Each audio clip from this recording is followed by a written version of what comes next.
제가 오늘 12장의 말씀을 하는 이유는 어제 13장 중간을 13장이 나병 환자에 대한 정결 규례입니다. 근데 제가 이제 중간을 하게 되는데 주일날에 13장이 이렇게 3등분으로 나눠서 13장의 1절부터 초반부를 일요일 날 하게 되고, 그다음에 중간에 제가 이 13장 나병에 대한 중간을 하게 되고, 화요일 날 또 나병에 대한 중간을 하게 돼요. 근데 준비했다가 보니까 나병에 대한 어떤 주제는 뚜렷하니까 이걸 제가 하다 보면은 화요일 하실 분이 좀 이렇게 자료가 좀 제한될 것 같은 생각이 들어. 그래서 제가 하다가 중간에 준비하다가 내려놓고 내일 하실 분에게 다 양보하고, 오늘은 제가 어차피 12장을 안 했기 때문에 제가 12장을 하는 겁니다. 오늘 12장의 이야기는 산모의 정결법에 대한 거예요. 산모의 정결법. 내기는요 크게 두 가지로 나눌 수가 있어요. 하나 뭐냐면은 예배, 첫째가 예배 부분이에요. 그리고 두 번째 부분은 후반부는 예배 부분은 예배와 섬김에 대한 부분은 1장부터 10장까지고, 그 이후의 부분은 생활 속에서 정결하게 되는 거예요. 그럼 어떻게 보면은 내기 전체가 정결이에요. 그렇죠? 여러분, 왜냐하면 예배를 통해서 죄를 사함받는 거거든. 제사가 전부 다가. 그러니까 내기의 주제는 전부 거룩이죠. 그래서 전체가 제사를 통해서 죄를 사함받는 5대 제사 속의 거룩, 정결의 거룩. 그리고 생활 속에서 거룩이야, 정결. 그래서 10장 이후부터는 지난번에 했던 것처럼 음식에 먹는 거 정결이잖아. 그게 11장에 있어. 음식에 대한 정결. 다시 말하면 먹는 거 안 먹는 거에 따라서 정결해진다는 거지. 그러니까 아무나 먹으면 안 되는 거지. 정결해야 되는 게. 그냥 항상 성경의 주제는 항상 그런 거예요. 하나님이 거룩하니 우리도 거룩하라는 거지. 그래서 이제 항상 우리가 이 거룩에 대한 거를 가지고, 정결하는 거를 가지고 사는 삶이 돼야 한다는 거지. 그런 맥락에서 여러 가지가 나와요. 그래서 먹는 거에 대한 정결, 그리고 아기를 낳았을 때의 산모의 정결, 그리고 또 병이 걸렸을 때 특별히 많은 병 중에 나병에 대한 정결, 이런 것들. 또 보면 뒤에 보면 또 여러 가지 유출병에 대한 정결, 유출병 몸에서 뭐가 나오는 거에 대한 정결, 이런 것들 여러 가지. 그 뒤에 보면은 생활에 다 나와요. 성관계에 대한 정결 다 나와 있어요.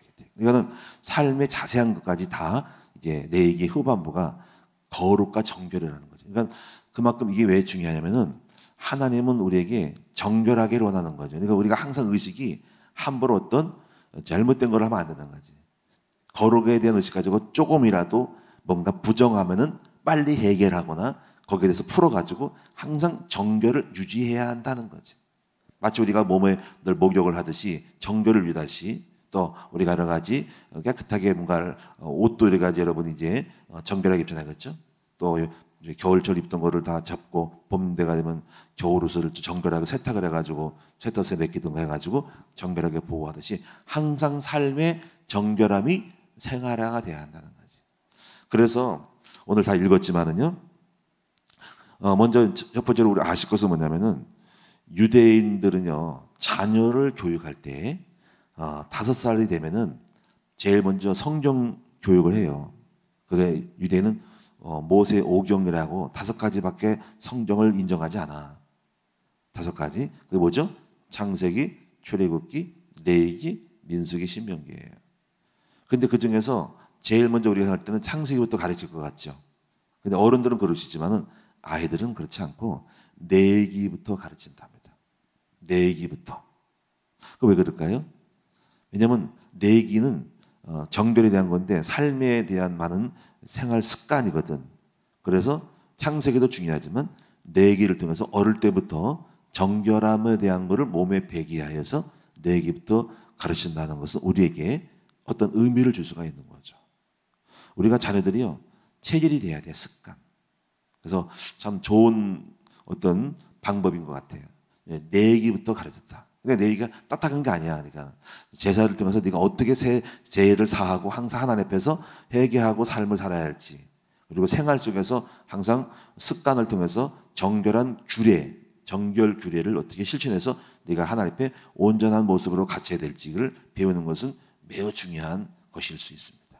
자, 그렇게 이해하시고, 그럼 오늘 12장의 내용을 살펴보면은 먼저 여기 보면은 좀 내용을 한번 분석을 해보고 여기에 대한 의미를 찾아볼게요. 1절 보겠습니다.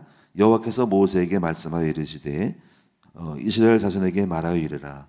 여인이 임신하여 남자를 낳으면 그는 이레 동안 부정하리니 곧 월정할 때와 같이 부정할 것이며, 우리가 월정하는 것도 성경은 부정하다고 해가지고 그거를 꼭 이게 뭔가 제사법을 통해서 죄를 씻어요. 그러니까 회개를 해요. 왜냐하면 피를 흘리는 거는 유출이거든. 항상 피는 생명이거든. 피가 몸속에 있었는데 밖으로 나갔다는 것은 생명이 나갔기 때문에 거기에 대한 처리가 있어야 되는 거야.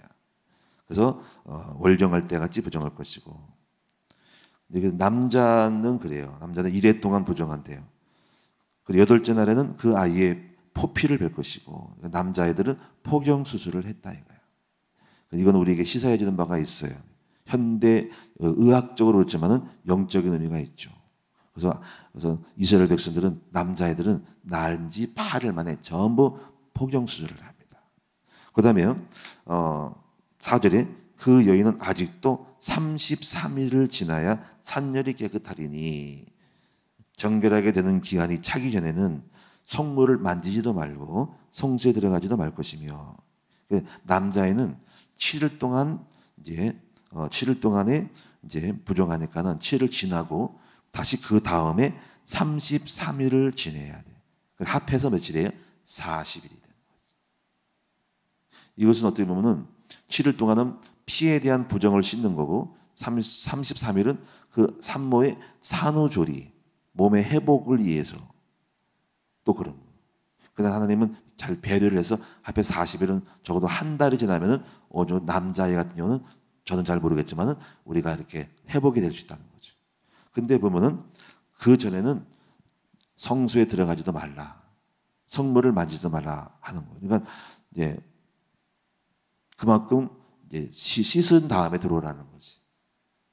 그다음에요. 그냥 그 5절에 보세요. 그러면 여자를 낳으면 또 달라. 여자를 낳으면은 그는 2일의 동안에 부정하다. 2일의 동안에. 그리고 월정할 때와 같고 산열이 깨끗하게 되면 66일을 지내야 한다. 거의 2배야. 왜 2배일까 생각했어요. 여러 가지 몇 가지 있지만 여자는 낳았을 때 여자는 먼저 아담과 하하가 선악과를 따먹어가지고 범죄를 해가지고 가중적이 된 거야. 그리고 또 한편으로 뭐가 있냐면요, 이제 여자에 대한 배려야. 약자에 대해서 하나님이 특별히 더 많이 아기도 여자고 엄마도 여자지만은 특히 아기를 위해서, 엄마를 위해서 특히 여자에 대해서 배려하고 안정을 취하게 했다는 것을 알 수가 있어요. 성경은 하나님은 참 약자에 대한 배려가 많아요. 그래서 2배를 했다니 합해서 얼마예요? 14일 플러스 66일 하면 얼마입니까? 그럼 80일이 되겠죠. 그렇죠? 맞나요? 예. 2배죠. 그렇죠? 80일. 아까 남자는 40일, 여자는 80일 동안 아기를 낳으면은 2달 좀 지나서 2달이 60일이고 2달 20일 동안 2개월 20일 동안에 여자 아기를 낳으면은 교회 못 오고 밖에 있었다가 정결한 다음에 왔다는 거지. 그러니까 몸조리 기간이 여자일 경우는 더 길었다. 뭐 이건 그 당시 그런 거고, 오늘날 우리에게 이제 현대적으로 적용을 할 때는 어떻게 할지 모르겠지만 어쨌간에 성경에는 그만큼 여자를 낳았을 때는 배려했다는 것은 우리가 상식적으로 생각해 볼 만한 거예요. 앞으로 우리도 교회도 여자애를 낳으면은 좀 더 날짜 한 번 더 늘려가지고 일주일에도 열흘이라도 늘려가지고 배려를 하면서 그만큼 여자에 대한 중요성에 대해서 우리가 생각을 해봐야 한다는 겁니다. 그 다음에 6절을 보시면은요, 자, 아들이나 딸이나 정결하게 되는 기한이 차면은 그 여인은 번제를 위하여 1년 된 어린 양을 가져가고 속죄제를 위하여 집비둘기 새끼나 산비둘기를 해망문 제사장에게로 가져갈 것이고, 제사장은 그것을 여호와 앞에 드리서 그 여인을 위하여 속죄할지니 그리하면 산년이 깨끗하리라. 이는 아들이나 딸을 생산한 여인에게 대한 규례니라. 이제 그 날짜가 다 차면은 남자고 여자고 상관없이 이제 제사를 드려야 돼. 이거를 정결 예배라 그러는 거죠. 그러면 이제 두 가지 제사를 드리는데 하나는 번제를 드리고 하나는 속죄제를 드린다는 거죠. 번제는 뭐냐면 내 몸을 태워서 드릴 태우벌자거든. 그건 헌신한다는 거죠. 그러니까 내가 모든 것들을 이제 자녀를 헌신하고 그리고 내 몸을 다시 헌신한다는 거죠. 그래서 이런 어떤 하나의 사건을 거친 다음에 그다음에 속죄제는 그때 말 그대로 속죄를 하는 거지. 피 흘림에 대한 여러 가지 죄를 원죄와 관련된 이거 속죄한다는 겁니다. 그리고 이제 8절에 보니까는 그 여인이 어린 양을 바치기에 심히 미치지 못하면 산비둘기 2마리나 집비둘기 새끼를 2마리를 가져다가 하나는 번제물로 또는 속죄제물을 삼을 것이고 여기서 마지막에 중요한 게 제사장은 그를 위해 속죄할지니 그가 정결하라. 그러니까 이게 뭐냐면 속죄 제사를 때 항상 제사장이 마지막에 확인을 해요. 항상 제사장이 인정을 해야 속죄가 되려서 회중호 안으로 들어올 수 있다 이거예요. 이건 나중에 나병도 마찬가지고 모든 것이 정결할 때 나병도 제사장이 검증을 해야 돼. 나병 환자가 나병이 걸렸어. 요즘은 나병이라고 안 쓰고 한센시병을 써. 한센시. 그것은 한센시라는 네덜란드 의사인가 그 사람이 뭘 개발해가지고 그 이후부터 이제 그 이름을 써요. 근데 요즘은 문둥병 환자 이러면 욕하는 거라 그러죠. 안 써. 그리고 한문은 나한자지만 요즘은 현대적으로는 이것도 옛날 책이라 해서 나병이라고 하지만은 요즘은 한센시 병이라고 써요. 한센시. 그리고 한센시 병은 이제 참고로 내중에 나오겠지만은 여러분 이제 많이 줄어들고 있지만 해마다 한 10명 정도. 근데 작년은 없었대요. 외국인이 2명 들어왔다 그러는데 어쩌거나 모든 정결하려는 이제 제사장이 검증을 해. 뭐 피부병도 보면 이건 피부병이야. 그건 지나가고 나병은 다 낫다. 하면 인정을 할 때 들어오는 거야. 그러니까 이것도 마찬가지로 여인이 지금 컴백을 교회 들어올 때 제사장이 뭔가 확인을 하고 들어온다는 거지. 그럼 어떻게 할까 우리가? 그래서 정결 예배를 꼭 드려야 한다는 거지. 그래서 여기서 마지막 참고할 것은 뭐냐면은요. 여러분이 그 마태복음 2장 39절에 보면 뭐가 나오냐면 마리 알죠? 예수님을 잉태하고 출산한 마리아도 정결 예식을 한 다음에 했다는 거죠. 정결 예식을 했다는 거죠. 정결 예식을. 그것은 뭘 상징해 줄까? 여러분 우리가 천주교에서 마리아가 뭐라 그래요? 죄가 없다 그러잖아요. 그렇죠? 마리아는 죄가 있는 사람이에요. 그래서 성모라 가지고 거룩한 분을 잉태했는데 성모 마리아 죄도 없다고 얘기를 해요. 무죄, 성모 유죄설, 무죄설 얘기는. 근데 마리아 틀린 거예요. 마리아도 죄가 있어. 왜냐하면 마리아도 원죄가 있어. 정결 예식을 했죠. 없으면 정결할 필요가 없죠. 아기를 출산하면 여인이 부정하니까. 그래서 마리아는 천주교가 말한 것처럼 죄가 있는 사람이지 죄가 없는 것이 아니라는 거지. 자, 그래서 여기서 이제 정리를 좀 하도록 하겠습니다. 결론적으로 정리할게요. 기도 제목이 될 텐데 먼저 우리가 이제 교회에서 여러분이 이제 아기를 가지고 출산을 하잖아요, 그렇죠? 그러면 오늘도 우리도 현대적으로 적용을 좀 해야 돼. 근데 이제 보면은 제가 이렇게 아기를 낳았을 때 이후에 이렇게 관계된 부분 보면은 이제 옛날엔 코로나 전에는 바로 출산을 하잖아요. 한번 제가 가서 아기 난 다음에 바로 그 병원에 가서 산부인과 가서 이렇게 예배를 잠깐 드려주고 기도해 주거든요. 그러면 그때 이제 헌금을 한단 말이야. 이게 참 좋은 거예요, 그렇죠? 근데 사실은 날짜는 약간 너무 짧지, 그렇지? 그런 의미가 있어요. 그러니까는 그렇게 하는 것도 필요해요. 가서 축하해 주니까. 근데 그럴 수도 있지만 요즘 코로나 때문에 아기 난 데가 전혀 못 가거든요. 그러면 제가 볼 때는 100일 때에 저를 불러서 집에서 하잖아요. 그죠? 집에서 간단하게 해요. 옛날에 100일 잔치를 어떤 뭐 이렇게 어떤 그 결혼식처럼 하는 예식장에서 했거든요. 그건 별로 드물어. 돌 때 하지. 그럼 제 생각이 이런 거야. 100일 때 거의 보면은 뭐냐면 아기를 위해서 100일을 하거나 또 100일 헌금 봉투를 드잖아, 그렇지? 헌금 드잖아, 그렇지? 근데 조금 생각을 해봐야 돼. 왜냐면 산모를 위한 정결을 해야 될 것 같아. 그렇죠? 그러면 이제 그때 100일 예배는 이제 거의 비슷하잖아. 100일이니까, 그렇죠? 거기 여기 이제 성경에 있는 것보다 좀 길진 하지, 그렇지? 석 달을 지나고 열흘이니까, 그렇죠? 근데 어쨌간에 현대적으로 우리가 꼭 이렇게 할 필요 없으니까는 다만 이건 있어. 정말 중요한 거는 산호의 정결이 정말 중요하다는 거지, 그렇죠? 우리가 세례도 중요한데, 그래서 앞으로는 저희 교회에서는 이렇게 정해야 될 것 같아요. 여러분들은 100일 예배를 드리면은 아기와 함께 산모의 정결과 함께 플러스 아기를 정결하게 하는 되는 거예요. 제가 실제로 100일 예배들 아기에 대해서는 이거 생각하거든요. 이 아이가 태어나가지고 한 번도 목사님의 기도를 안 받고 그 아이가 원죄를 갖고 태어나기 때문에 항상 느낌이 와요. 그래서 그 애를 직접적으로 멀리 때는 게 아니라 앞에 아기를 안고 엄마가 오라 그래. 제가 머리에 손 얹고 기도할 때 그 생각을 하고 기도하거든요. 주님, 이 아이가 태어난 지 100일 됐는데 이제 많은 원죄를 갖고 태어났는데 정식으로 이 시간에 예수님의 보혈의 피로 이 아이의 모든 엄마로부터 묻어온 원죄성과 아이가 가지고 태어난 원죄를 예수 이름으로 보혈의 피로 정결하게 될지어다라고 하는 마음을 가지고 기도를 해주거든요. 그게 있어요. 분명히 이 아이는 원죄성이 있잖아. 그래서 이 세상에 태어난 첫 번째 아이로서 우리가 100일 동안의 무더운 티끌이 이 시간 기도를 통해서 깨끗함을 받아야 되겠다는 생각 가지고 속죄의 이 기도를 해주는 거예요. 무슨 말 알겠죠? 근데 여기서 중요한 거는 엄마도 그렇게 해야 한다는 거지. 근데 우리는 거의 다 그냥 넘어가지, 그치? 그래, 이게 이스라엘 백성들은 안 그랬다는 거야. 산모에 대한 정결법인데 우리는 산모 정결법이 현대 없잖아. 뭐 알아서 그냥 넘어가는 거야, 그냥.